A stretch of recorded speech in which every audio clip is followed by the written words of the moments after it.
Bueno, en realidad hasta el momento el desplazamiento ha sido bien marcado en el norte de la provincia, es decir, que ingresa a través de Feliciano, ahí donde se reportó los primeros registros de la presencia de la manga de langosta. Eso ocurrió aproximadamente entre las 5 y las 6 de la tarde del día de ayer. A partir de ahí, SENASA toma conocimiento y realiza el monitoreo y el seguimiento de la manga.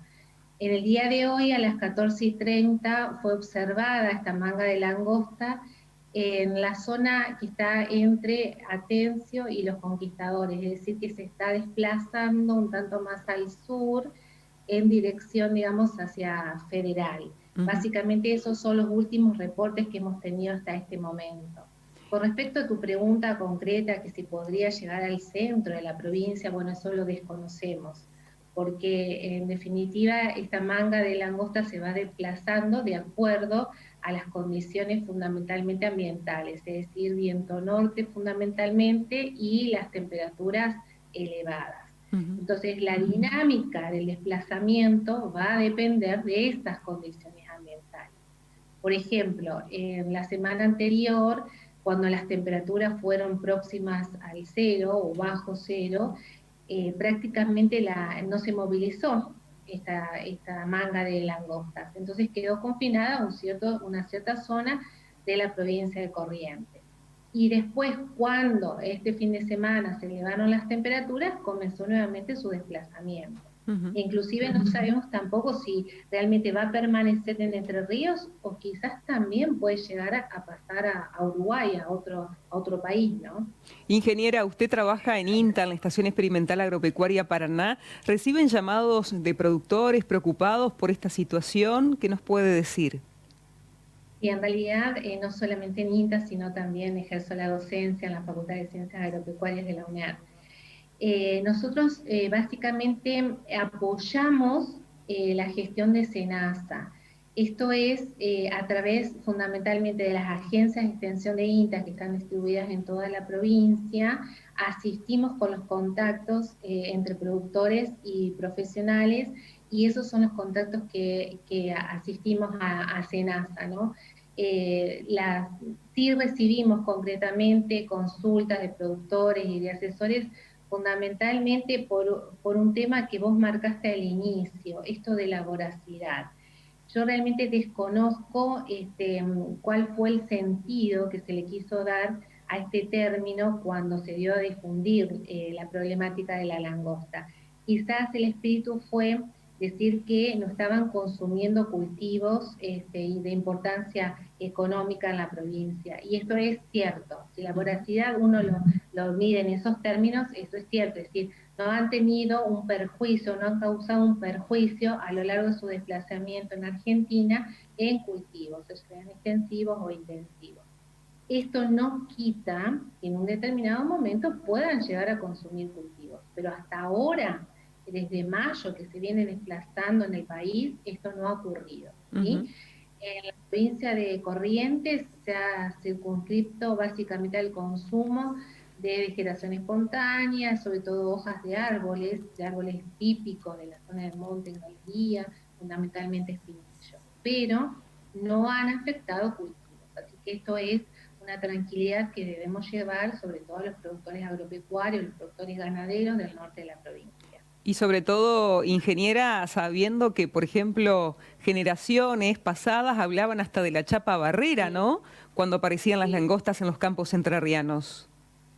Sí, eso es cierto. En el imaginario social ha quedado eso muy marcado y bueno, lamentablemente uno piensa que eso puede también ocurrir ahora en estas circunstancias, pero por suerte no ha sucedido y tenemos que estar tranquilos que todavía no ha habido una afectación en términos económicos, ¿sí? Ingeniera, el canal se ve en toda la provincia y en el norte entrerriano también, allí estamos presentes. ¿Qué le puede decir al productor? ¿Cuál es la recomendación si llega a ver langostas en sus campos? Bueno, si llega a ver langostas en sus campos, inmediatamente tiene que difundir esa situación. Esto es avisar, ya sea a la agencia de extensión de INTA más próxima, a SENASA. Hay una aplicación muy amigable de SENASA que se llama Alertas SENASA, que uno lo puede bajar en su móvil inmediatamente ahí hacer la denuncia, inclusive puede subir hasta fotos, que eso, digamos, facilita mucho más la identificación, y inmediatamente la gente de SENASA se comunica con esos productores y ahí comienza a hacerse el seguimiento y sobre todo si hay que tomar alguna medida de manejo de esa plaga. Cuando hablamos de manejo, ¿hablamos de determinados productos para poder terminar con esta plaga? En realidad terminar no sería la terminología más adecuada porque imagínense que es una manga que tiene una gran cantidad de individuos y prácticamente diezmarla es bastante más complejo, ¿no? Porque la manga solamente puede ser controlada o la eficacia en el control es mayor cuando la manga está sentada. Entonces muchas veces lo que ocurre es que se asienta la manga en zonas que es difícil su acceso, porque pueden ser zonas de monte muy cerrado, entonces ahí las aplicaciones no serían eficientes, ¿cierto? No se podrían llegar a realizar. También puede haber otras circunstancias como por ejemplo que la manga se asiente en las cercanías de poblaciones, entonces ahí hay que tomar otro tipo de medida de control, quizás no se podría llegar a aplicar productos fitosanitarios de acuerdo a la ley que nosotros tenemos en la provincia. Y no siempre tampoco se puede aplicar el mismo producto, porque, por ejemplo, si es una zona de monte, donde una zona apícola, donde hay abejas, también hay que se puede controlar con determinados insecticidas. No todas las circunstancias son iguales. Entonces, bueno, por eso tiene que estar la asistencia de SENASA, como para poder dar una recomendación y esa recomendación ser la más adecuada. Esta misma información está disponible en la página web de SENASA, allí pueden bajar el manual donde habla de todo esto que nosotros estamos conversando ahora, Carolina. Un gusto, ingeniera, como siempre, escucharla, pero la última pregunta tiene que ver con que quizás nos habíamos olvidado de este insecto, ¿no? De la langosta, y aparece ahora, es algo que puede ser recurrente con el paso de los años o no, porque sabemos, bueno, que han aparecido muchísimos insectos que también se le ha dado un estudio muy importante para ver qué es lo que acontece con los cultivos, pero sí. Hacía mucho que no hablábamos de langostas. Sí, exactamente. Mira, desde la década del 40 que no ingresaba ninguna manga de langosta a la provincia de Entre Ríos. Es decir, que esto es realmente un acontecimiento histórico. Que muchas de las generaciones, como la mía, la tuya lo mismo, no hemos transitado por esta situación y realmente podemos decir como que tocamos de oído porque nunca las hemos visto. Y ahora nosotros tampoco, estando acá y en esta situación de confinamiento, tampoco podríamos hacerlo. Concretamente respondiendo a tu pregunta, la manga de langosta que está ocurriendo ahora en Entre Ríos y que ingresó en Argentina en mayo, proviene de Paraguay, no proviene de la zona de cría tradicional de la Argentina. Esto es zona de Catamarca y La Rioja, que tienen toda otra fisonomía, ¿no? Entonces, la recurrencia tiene que ver con que los controles, el manejo, el monitoreo y el seguimiento de la manga se haga en forma eficiente en el lugar de cría en Paraguay.